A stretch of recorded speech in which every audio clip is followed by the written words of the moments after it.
Beautiful sunny day, and we are going to talk about the Nautitech 48, the new baby of the yard.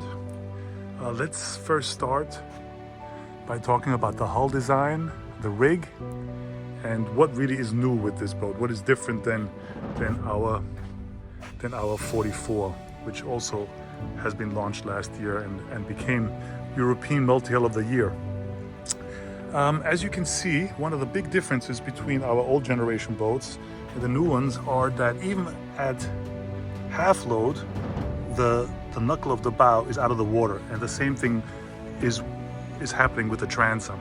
But you can see very clearly how aggressive the hull shape is and how the hull actually goes inwards. So there's a big tumble home. We call this in yacht design tumble home, when the edge of the deck is prouder than the actual hull top sides are. So the boat goes actually back into a narrow waterline, which helps, of course, with less resistance, better sailing performance, but yet gives you still a lot of space because we have chines. And the chines, of course, help in stiffness.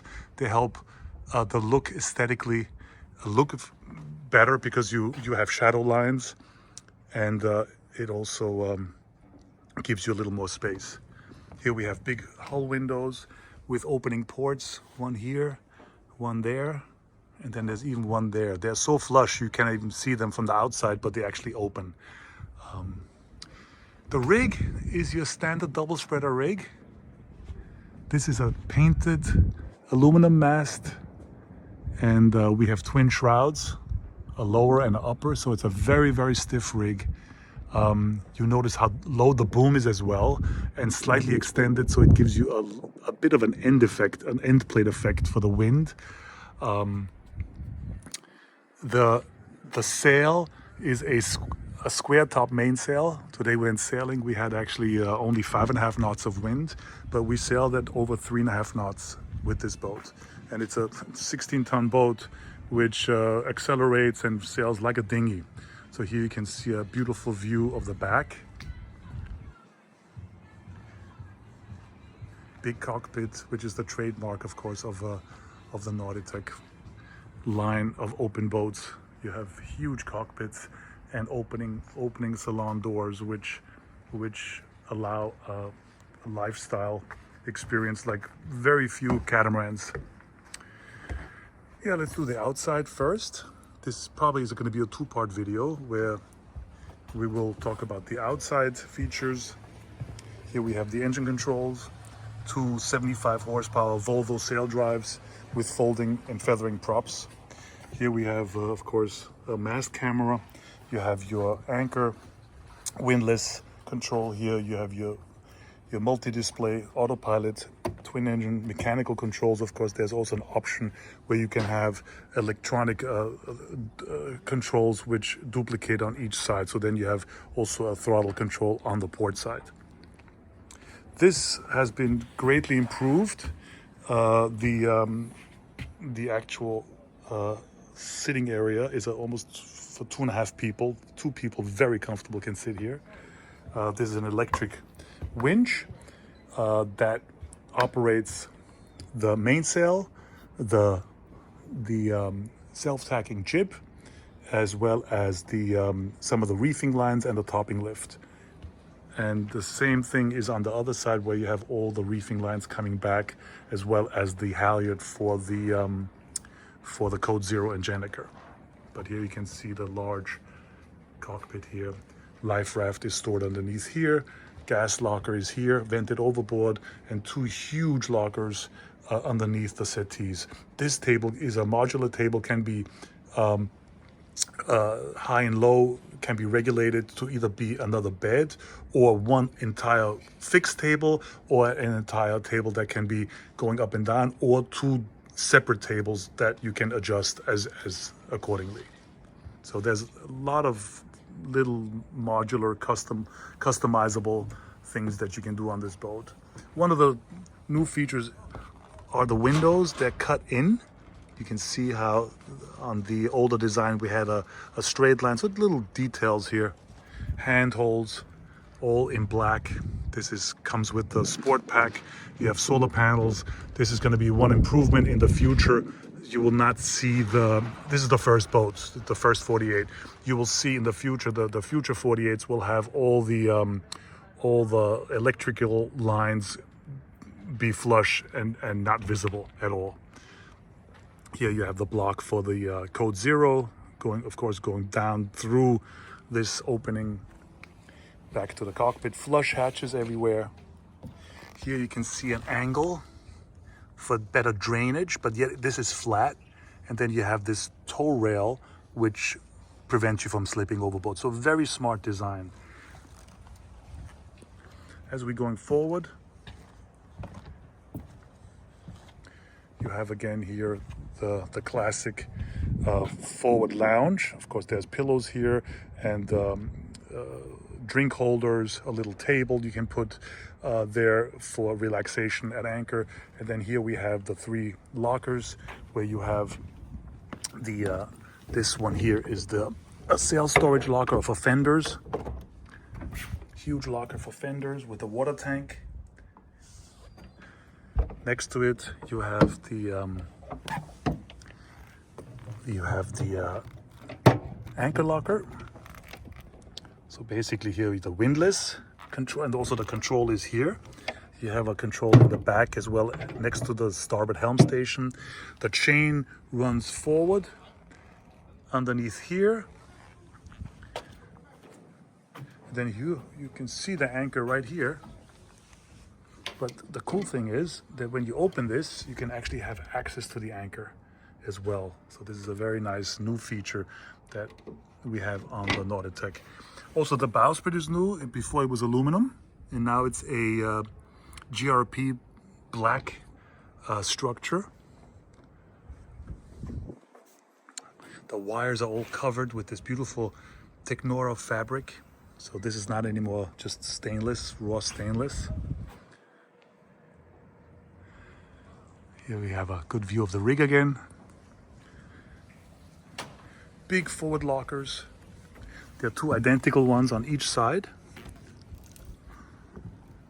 So here, they're ideal for sail storage. You can see how deep they are. I mean, some people can put beds in there for kids, occasionally for harbor use. You can even put a little window in there if you wanted to use it for when the boat is stationary. Here we have the another locker, the same as on the starboard side there. A big, huge fender locker. And then here, this entire hull here is dedicated to 2 staterooms. Actually, no, this is the actual owner's hull, right? So this entire hull is the owner's hull. There's a watertight bulkhead here. And then you have, on the other side, you have 2 staterooms and the smart room that I will show you a little later, which is a modular multi-purpose space. Here, smart. You have 2 ladders, 2 steps to get onto the roof. Your self-tacking jib rail with a sheet going up the mast correctly for proper geometry, and then down, and then out, back to the starboard side helm control. Here you have your mainsail, ball bearing cars, high quality equipment everywhere, Harkin, Lumar, Rutgerson, and here you have your solar panels. Again, as I said, these electrical lines will be improved in the future. Every hatch has little details, has anti-slip. As we go downstairs, we have the new version of this boat has flush hatches. These are actually hatches that they open on both sides. Here we can see actually one of the hatches here, and actually peek into this beautiful, very expansive interior. This is a good shot good opportunity to look at the interior from this angle here. But more to that later. Let's go back to the cockpit. via the port hull. Also, these are the sport pack cleats, very smart. The 350 Antal cleats. You can turn it to a cleat, and then actually even capture a line by closing it or having it in such a way that no line would actually snag on it. Here you have your diesel fill for the port side tank and your waste pump out. Nice little detail here in raised golden and silver letters, Nautitech. Here you have the Rutgerson, beautiful jewelry hardware of your turning blocks for the halyard. This is the actual code 0 halyard. This is your topping lift, and this is your number 2 reef, and this is your code 0 sheet. Yeah, coming back to the cockpit on the port side. Drink holders, of course, obligatory. Again, you have all the controls here, and a very, very expansive cockpit. We talked about the tables, the modularity of the tables, your manual bilge pumps on both sides, your life raft here, which would go in here, but today we have still stuff in there. This is your automatic winch for the main sheet. So the blue line is the main sheet, and this is your port and starboard traveler sheet. What I like about it is that you can actually see what's happening with the main sheet. It's not hidden somewhere on the roof on top of here. So also the structure would have to be reinforced so much more. So of course you add weight to it. So I like the fact that the main sheet traveler is in view. Of course, the trademark doors, super wide open. There's several positions for these doors, but this is the widest right now that we have. So I think on a 48-foot catamaran, this is one of the widest openings that you could possibly have. Why? Because normally catamarans have a big opening here in the roof where you have stairs going up to a bulkhead. We call it bulkhead steering station. But since our steering stations and the wheels are in the back here, you don't have that opening, meaning you can leave these doors open all the time, even when it rains. So rain wouldn't come in here as it would be on a bulkhead steering station. Yeah, and then here we have this absolutely fabulous interior.